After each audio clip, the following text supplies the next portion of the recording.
I told my husband I was pregnant and he panicked. You ruined everything. I didn't want this child. That same night, he packed his things and left for his young colleague. His parents supported him. Was left alone, but years later he came, crawling back to me. I have been married to Chad for 4 years together, for 7. We had talked about having kids someday, but never put a firm timeline on it. Was on birth control, but about 3 months ago I had that stomach bug that was going around, and antibiotics and birth control don't always play nice together. When I first missed my period, I didn't think much of it. My cycle has always been a bit irregular, especially when I'm stressed, and work had been particularly demanding. But when I started feeling nauseous in the mornings and noticed my breasts were unusually tender, I bought a pregnancy test on my lunch break. 2 pink lines, clear as day. I took 3 more tests over the next 2 days, all positive. I was shocked, scared, but also excited. I know it wasn't planned, but once the initial surprise wore off, I started picturing our future. As a family, I've always wanted to be a mom, and even though the timing wasn't perfect, I thought Chad would come around. Once he got past the initial shock, I waited a week to tell him, wanting to plan the perfect moment. I wasn't going to do anything elaborate like those Instagram announcements with letter boards and confetti. That's not us. Instead, I made his favorite dinner, lasagna with garlic bread, and bought a bottle of his favorite bourbon for him, and sparkling cider for me. I even wore the blue dress he always compliments me on. I wanted it to be special, even if it wasn't planned. The whole time I was cooking, I kept rehearsing how I'd tell him. Should I just say it outright, make a joke? I settled on something simple. After dinner, I have some news. It's going to change our lives. Chad came home around 700. Later than usual, he seemed distracted, checking his phone constantly. Not unusual lately. He'd been working on a big project with his team. He barely noticed the nice dinner, just mumbled something about it looking good, and poured himself a generous glass of bourbon before I could even mention that the special occasion. During dinner, he was quiet, responding with one-word answers. When I tried to make conversation, I asked about his day, his project, anything to get a conversation flowing, but he just shrugged or gave minimal responses. Something felt off, but I chalked it up to work stress. After we finished eating, I took a deep breath and reached for his hand across the table. I remember my exact words: Chad, I'm pregnant. The silence that followed felt like hour. His face went through a series of emotions, blank, pale, then something I'd never seen before, anger mixed with panic. When he finally spoke, he asked if I was joking. When I assured him I wasn't that, I'd taken 4 tests, things quickly spiraled. I'll never forget what he said. Next, you ruined everything. I didn't want this child. I tried explaining that it was an accident, probably due to the antibiotics interfering with my birth control. I thought we could figure it out together, like we always had with other challenges. That's when he dropped the bomb that maybe he never wanted children at all. He claimed he only went along with my someday plans to keep me happy, but it was always just a hypothetical future to him. I asked if there was someone else, and his reaction told me everything before he even admitted it. When pressed, he finally confessed he'd been seeing Vanessa for a few months. Vanessa, his colleague he'd mentioned, was brilliant in bringing fresh ideas to the team, the one who was 24, 7 years younger than me. While I was still processing this double betrayal, Chad started packing not just an overnight bag, but a suitcase full of clothes and essentials. I couldn't believe what I was seeing. My husband was literally walking out on me. The same night I told him I was pregnant, when I asked where he was going, he had admitted he was heading to Vanessa's place for now. Within 30 minutes of my pregnancy announcement, Chad was standing by our front door with his suitcase, telling me he'd come back for the rest of his stuff later. I asked him if he was seriously doing this, just walking out on his pregnant wife. His response: I can't be a father. I'm not ready. I pointed out that no one is ever completely ready for parenthood, but that's not how life works. He just mumbled, I'm sorry, and said he'd call in a few days. Then he was gone, just like that. I sat in our suddenly too quiet apartment, trying to process what had just happened. One minute I was announcing my pregnancy, and the next my husband was gone off to his younger girlfriend's place, leaving me and our unborn child behind. I called my best friend, Julie, sobbing so hard she could barely understand me. She came over, immediately holding me as I cried, and questioned everything about my marriage. I thought I knew him. I kept saying, how could I have been so wrong? The next morning, I woke up on the couch with Julie sleeping in the armchair nearby. For a split second, I hoped it had all been a nightmare, until the wave of nausea hit, reminding me that not only was my husband gone, but I was still very much pregnant. Julie made me toast and tea, insisting I eat something for the baby's sake. My hand drew to my stomach. Whatever Chad had decided, this was still my child.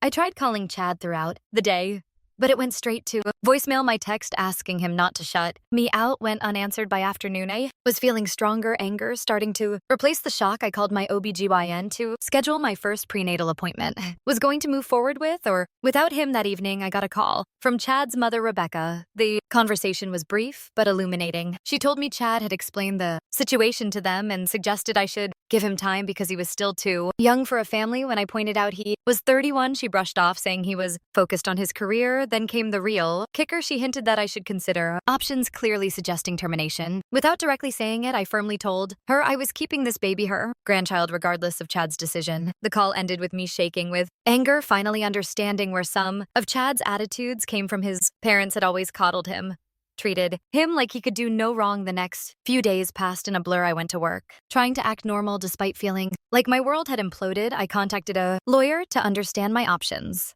started researching single motherhood and childcare costs.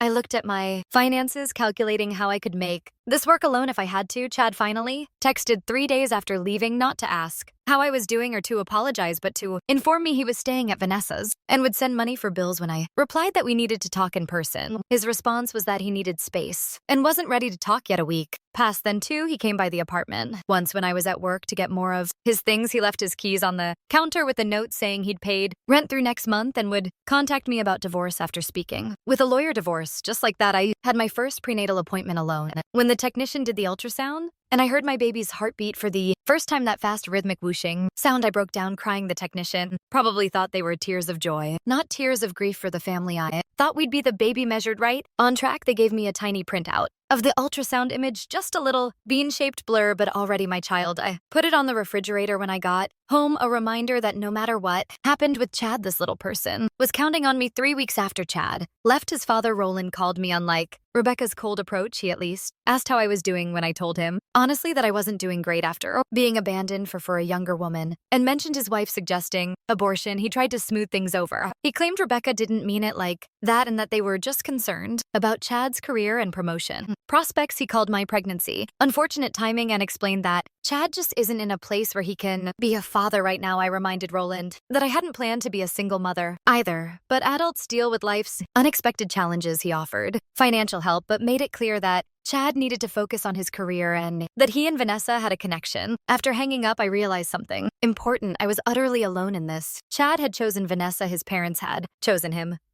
It was just me and my baby now, but somehow that realization was clarifying. I didn't have to wonder anymore, didn't have to hope Chad would come around. I could start planning my life, our life, without the weight of uncertainty. I called Julie that night and told her I needed to move. There were too many memories in our apartment. She immediately offered her place until I found somewhere new. As I looked around the apartment we shared, I felt something unexpected, a tiny flicker of hope, not for reconciliation. That bridge was thoroughly burned, but for the future, my baby's future, whatever came next would be hard. I had no illusions about that single motherhood divorce. Rebuilding my life from scratch, none of it would be easy, but one thing I knew for certain, my child would never feel unwanted, not by me, and maybe that would be enough. Tomorrow I am meeting with the lawyer again to start divorce proceedings. Chad thinks he can just walk away. We'll see about that. I might be down right now, but I am not out, not even close. First update. Wow, I can't believe it's been a year since my last post. First, thank you to everyone who commented with advice and support. I read every single message, even if I couldn't respond to them all. Your words meant more than you know during those dark days. So much has happened, and yet somehow writing that sentence feels like an understatement. I have a son now, an actual tiny human who depends on me for everything. His name is Tiago. He's 8 months old, and despite everything, he's the best thing that's ever happened to me. Yesterday, I realized something that stopped me in my tracks while I was folding his impossibly small socks. Chad has never met him, not once, not when he was born, not for his first smile, not for his first Christmas, not ever. My son's father lives less than 30 minutes away, and he's a complete stranger to his own child. I guess I should start from where I left off. The divorce was finalized when I was 7 months pregnant. Chad didn't contest anything, which my lawyer said was unusual, but made everything move faster. The judge ordered reasonable child support based on Chad's income, which is something, at least, though it's been spotty. More on that later. I moved out of our apartment and found a smaller 2-bedroom place closer to Julie. The rent is higher than I'd like, but it's in a decent school district, which I've learned is something you start thinking about way earlier than you'd expect. My dining room is now half nursery overflow, with a pack-and-play bouncer and what feels like a small toy store exploding across my living space. Marie Kondo would have a heart attack.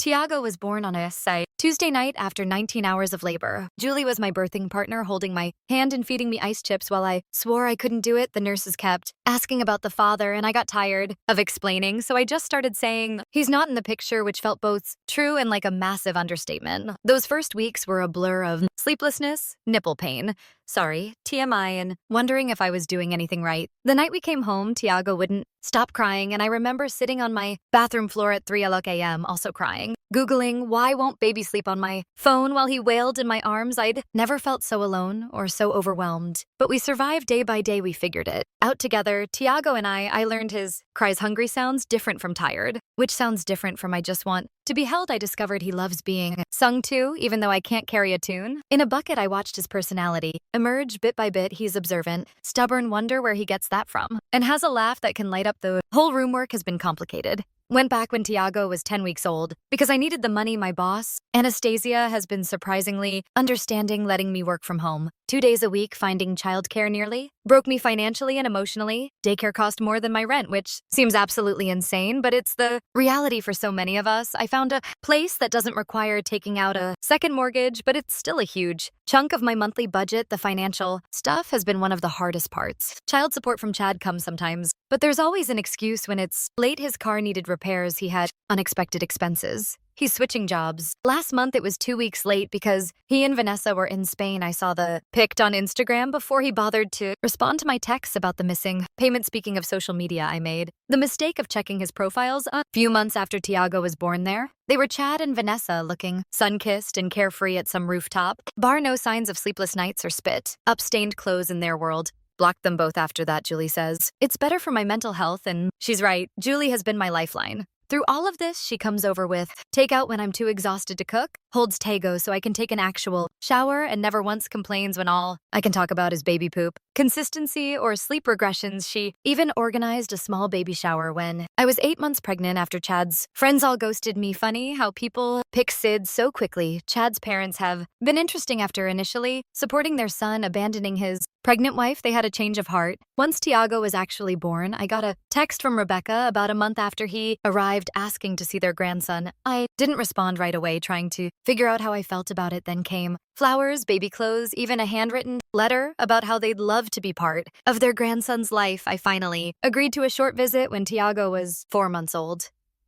It was awkward to say the least. Rebecca kept commenting on how much he looked like Chad as a baby while Roland took about 50 photos on his phone. They brought expensive baby gifts and talked about starting a college fund. Not once did they mention their son's absence or apologize for their previous behavior when they asked to take him for an overnight stay. I had to draw a hard line. No way was I letting my infant go anywhere without me, especially with people who had basically suggested I terminate my pregnancy a year earlier. That conversation didn't go well. Rebecca accused me of using Tiago to punish Chad, which was rich considering Chad had shown zero interest in meeting his son. That's the part I still can't wrap my head around. How do you know you have a child and just not care, not wonder what they look like, how they're growing? If they're happy, Chad has sent money sometimes, but has never once asked for a photo, a video, or a visit. It's like Tiago is an abstract concept to him, not a real person with his eyes and dimpled chin. I've tried to be the bigger person. When Tiago was born, I sent a simple text with his birth stats and a photo.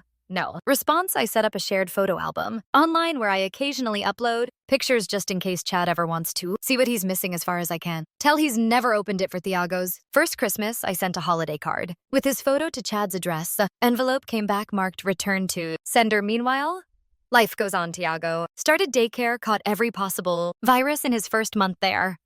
Another fun surprise of parenthood nobody warns you about, and has since developed an immune system of steel. He's crawling now, pulling himself up on furniture and putting everything in his mouth. My apartment is baby-proof to the extreme. I haven't seen my coffee table without corner protectors in so long I've forgotten what it actually looks like. My daily routine has become a carefully choreographed dance of efficiency. Wake up at 5:30 a.m. before Tiago to shower and get dressed, get him up fed and dressed by 7:15, daycare drop-off by 8 o'clock, work until 5, rush to pick him up by 5:30, paying the late fee on days when meetings run over, home by 6 for dinner, bath stories and bedtime routines. routine, then a few precious hours to clean do laundry, pay bills, and maybe watch half an episode of something on Netflix before falling asleep on the couch, rinse and repeat. The hardest moments are the ones no one talks about, like when Tiago had his first fever at 3 a.m. and I had to decide alone whether to take him to the ER, or when he says mama, but there's no data his vocabulary because that person doesn't exist in his world, or the daycare forms that ask for father's information, and I have to write now while surrounded by other parents filling out both sections. But there are beautiful moments too. Morning cuddles when he wakes up happy and babbling, the way he reaches for me when I pick him up from daycare, his fascination with the ceiling fan, his absolute joy when splashing in the bath, the weight of him falling asleep on my chest, his breath warm against my neck. I'm not going to pretend it's easy. Being a single parent is the hardest thing I've ever done. There are days when I'm so tired I put the milk in the cabinet and the cereal in the fridge, days when I snap at customer service people over nothing because I'm running on fumes, days when I cry in the shower because it's the only place. Tiago can't hear me, but I'm doing it. We're doing it, and strangely enough, I'm proud of that. Tiago's first birthday is coming up next month. Julie is helping me plan a small celebration, nothing fancy, just a few friends, some cake, and probably more decorations than necessary. Because Julie gets carried away with Pinterest, I debated inviting Chad's parents, but decided against it after our last interaction. They still occasionally text asking to see him, but it's always on their term with no acknowledgement of how their son has abandoned his child. As for Chad himself, I'm not holding my breath for a card, let alone an appearance. Last I heard through mutual friends, he and Vanessa moved in together and got a dog.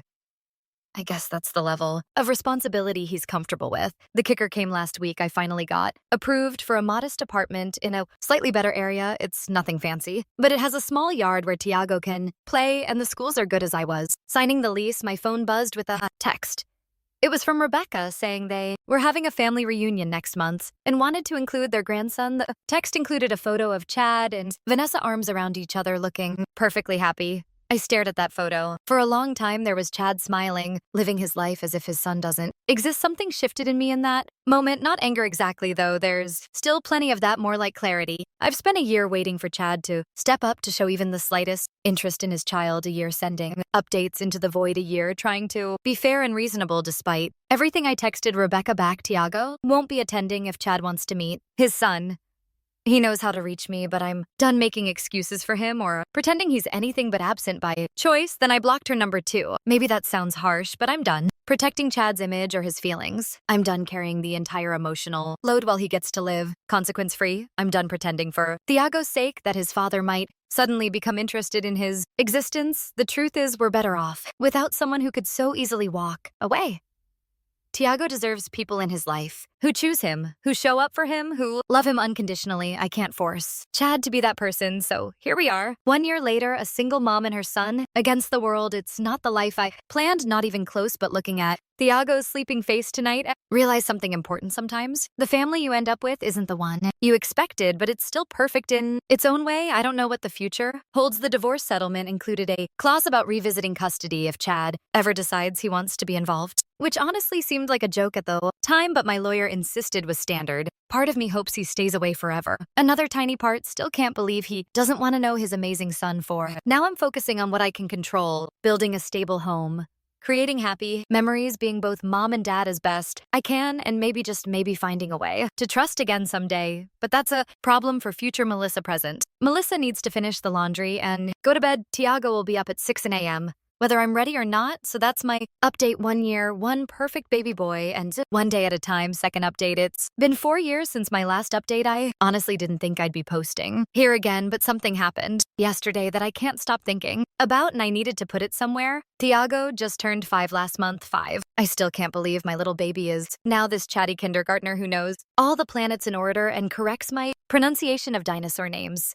Time is wild. Yesterday was his first day of kindergarten. I took the morning off, worked to walk him in, expecting the usual chaos of drop-off. What I wasn't expecting was to see Chad's friend Leroy in the school parking lot dropping off his daughter. I froze for a second, but Tiago was tugging my hand, excited to see the classroom, so I pushed through it. After getting Tiago settled, only minor tears from me, not him, I was heading back to my car when Leroy approached. I braced myself for awkwardness, but instead he just asked how I was doing. We ended up getting coffee at the shop across from school, and that's when he dropped the bomb. Chad and Vanessa broke up 6 months ago. Apparently, she wanted kids, and he was saying he wasn't ready at 35 after stringing her along for years. She finally gave him an ultimatum, and he chose, well, not her. Chad's company downsized last year, and he's been struggling to find stable work. According to Leroy, he's been crashing on friends' couches while Vanessa keeps the apartment they shared. The perfect life he abandoned us for has completely fallen apart. I sat there stirring my coffee, not sure how to feel. There was no satisfaction, no serves him right moment, like I might have imagined years ago. Just a strange emptiness, like hearing about a character from a TV show I stopped watching seasons ago. What struck me most was realizing how completely different my life is now compared to when Chad left after years of juggling. Single motherhood and work, things have finally stabilized. I've been at the same company for 6 years now, and last year, Anastasia promoted me to senior project manager. The raise meant I could finally afford to buy a small townhouse in a good school district. Nothing fancy, but it's ours with Thiago's handprints painted on his bedroom wall and a little garden where we grow tomatoes that never quite turn out right.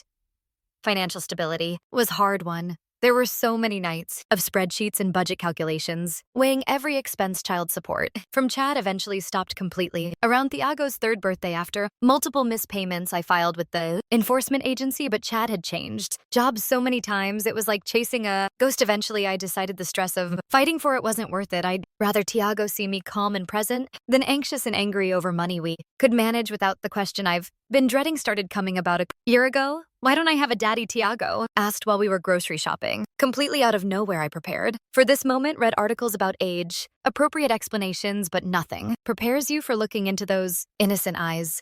I told him a simplified version of the truth, that his daddy wasn't ready to be a parent, but that didn't mean anything was wrong with Thiago, that sometimes grown-ups make choices that hurt people, but I wanted and loved him enough for 2 parents. Those conversations never get easier. Each time Thiago notices another kid with their dad at the park or sees fathers in activities at school, my heart breaks a little, but we've built our own traditions. Julie is still his favorite aunt, coming over for movie nights and teaching him card tricks. My parents drive up monthly to spend weekends with their grandson. We have our village even. Without chat then, about 10 months ago, something unexpected happened at a parent-teacher night at Thiago's preschool. I kept noticing this dad with kind eyes and a terrible dad joke t-shirt. I'm not arguing, I'm just explaining why I'm right. His daughter, Emma, was in Thiago's class and they'd become friends. I overheard him gently, but firmly handling her meltdown over having to leave the classroom toys, and something about his patience caught my attention. Douglas, widowed, father of Emma, makes homemade pizza on Fridays with dinosaur-shaped pepperoni. Remembers Teacher Appreciation Week without reminders. Doesn't mind when my son talks endlessly about space. It started with playdates. The kids were friends anyway, so it was natural. Then coffee while they played, then texting about school announcements we'd both missed, then dinner one night after Emma and Thiago's soccer practice ran late, then more dinners.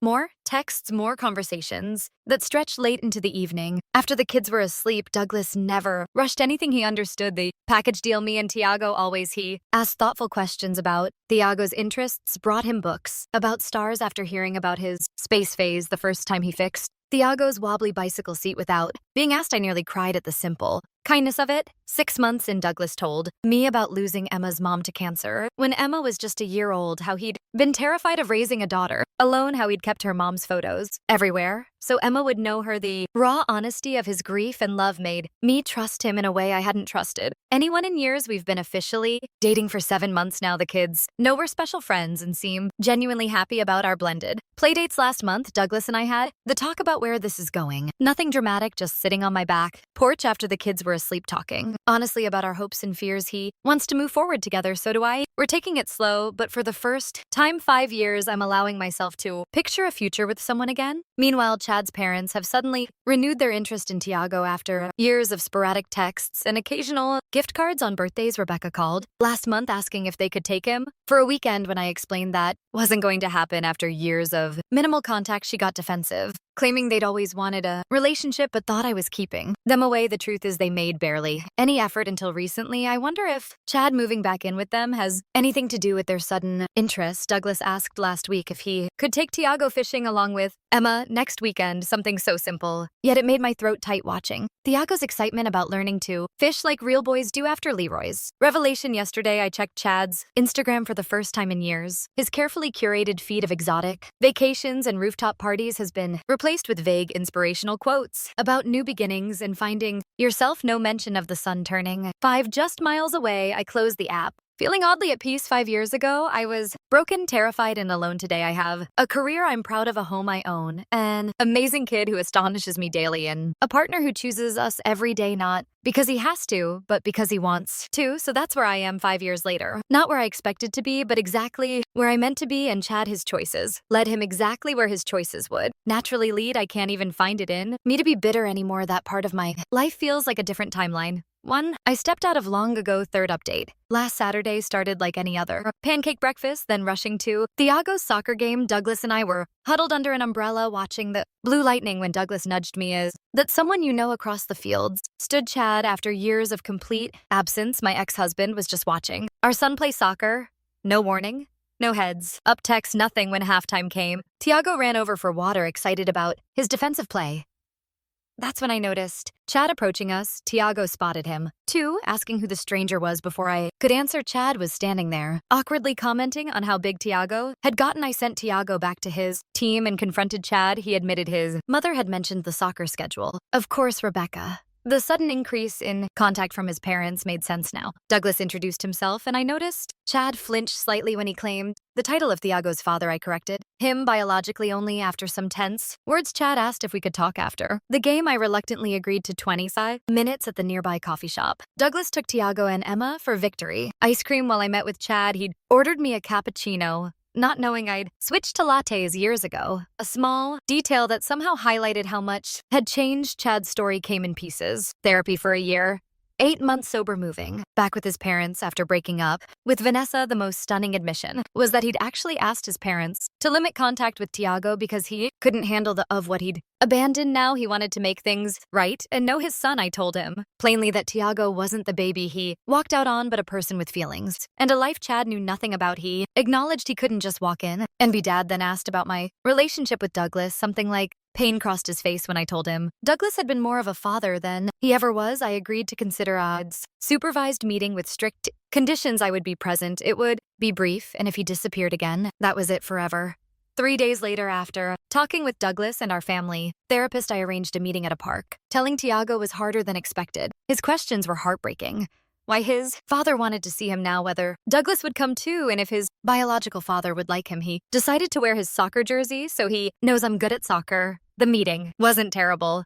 Chad brought a Lego soccer field set, and they built it together. While I watched from nearby, I noticed genetic similarities. I'd forgotten the same concentration face, the same eye crinkle when they smiled. Over the next 2 weeks, we had several similar supervised meetings. Then Chad called asking to take Thiago to a movie. Alone, I refused immediately. 3 weeks versus 7 years not happening. He seemed to accept this, suggesting we all 3 go instead. Before I could respond, he showed up at our house with his parents. Unannounced, Roland and Rebecca pushed forward with talk about moving forward as a family, while Chad mumbled that he told them this wasn't the way I sent them home. But Chad asked to speak with me alone. That's when he dropped it. Still love you, Melissa. I never stopped. The audacity was breathtaking. He suggested that despite my relationship with Douglas, we should consider reuniting as Thiago's real parents because our son deserved that chance. Asked him to leave, saying I needed to think. When Douglas came downstairs, I told him about Chad's declaration. Douglas couldn't hide his concern about Chad being Thiago's biological father, but I reassured him I was exactly where I wanted to be. Later that night, Chad texted that he meant what he said about wanting another chance with our family. I stared at those words, feeling an odd mix of anger and pity. The man who walked out when I needed him most wasn't someone I could ever trust again. Tomorrow, I'll call Chad to set clear boundaries about his role in Thiago's life as a biological father only, not as my partner. Some bridges once burned stay ashed.